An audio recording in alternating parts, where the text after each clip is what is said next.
Donc bonjour, on se retrouve avec les potes là, à la pêche dans le Lot-et-Garonne, là, sur le Lot. On est à Clérac. Donc moi c'est Romain. Moi c'est Benoît. Et moi c'est Florian. Donc ouais voilà, moi je suis essentiellement carpiste, donc la pêche de la carpe. Et eux, au silure. Bah, nous on est siluristes, hein. On aime bien les gros combats. Nous on aime bien venir pêcher ici le silure à Clérac, parce qu'il y a de très gros spécimens, toujours en respectant la réglementation, les heures légales de pêche, les techniques autorisées et pas autorisées selon la période de l'année. Moi alors là pour la rivière j'ai mon petit coup de cœur. Il y a beaucoup de gens qui sont pas forcément adeptes de ça, qui pensent que ça fait beaucoup de petits poissons. Mais moi j'aime bien pêcher à la graine en rivière. Donc tiger, maïs, chenille, toutes ces graines. Parce que ça ramène d'abord le poisson fourrage sur le spot. Puis par la suite concurrence alimentaire et les carpes elles arrivent toujours derrière. Et beaucoup de gens sont réticents à l'idée d'utiliser des graines. Mais moi franchement je les conseille et je les recommande vivement. Parce que c'est vraiment un appât hyper attractif et qui rapporte énormément de poissons et pas que du petit. Pour la carpe, moi j'ai une petite faiblesse, c'est que j'adore pêcher dans les zones encombrées. Donc tout ce qui est bois mort, les algues, les bancs d'herbier, c'est des zones de tenue et des zones d'alimentation incroyables pour la carpe. Ça marche plutôt bien en plus. Ça marche très très bien. D'ailleurs le poisson il a été fait là-dedans, hein, dans un banc d'herbier. Une jolie petite carpe, une commune, une combattante du Lot et puis sauvage.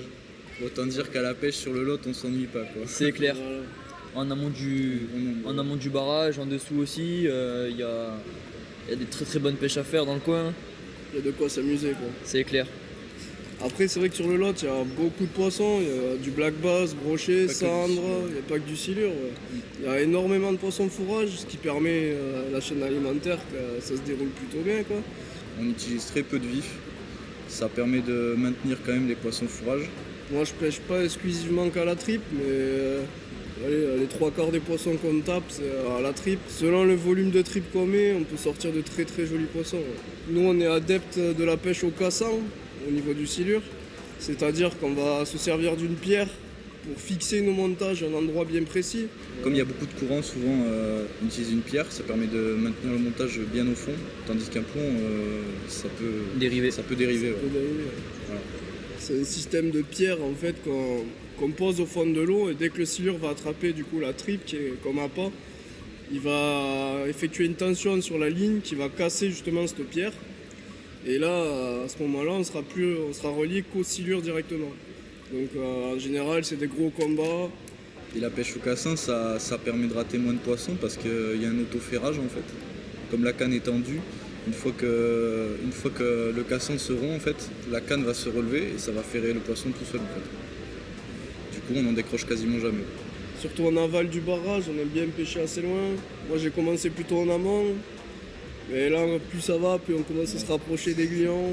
Puis fin Clérac, c'est le top. Quoi. Ouais. Mais bon, on va pas vraiment dévoiler les spots. C'est en étant au bord de l'eau qu'on trouve les poissons.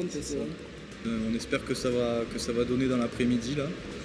Et voilà, autrement, sinon on sera sûrement là le week-end prochain aussi.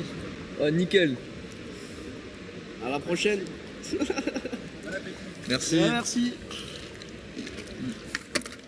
Et alors du coup on va passer sur TF1, c'est ça?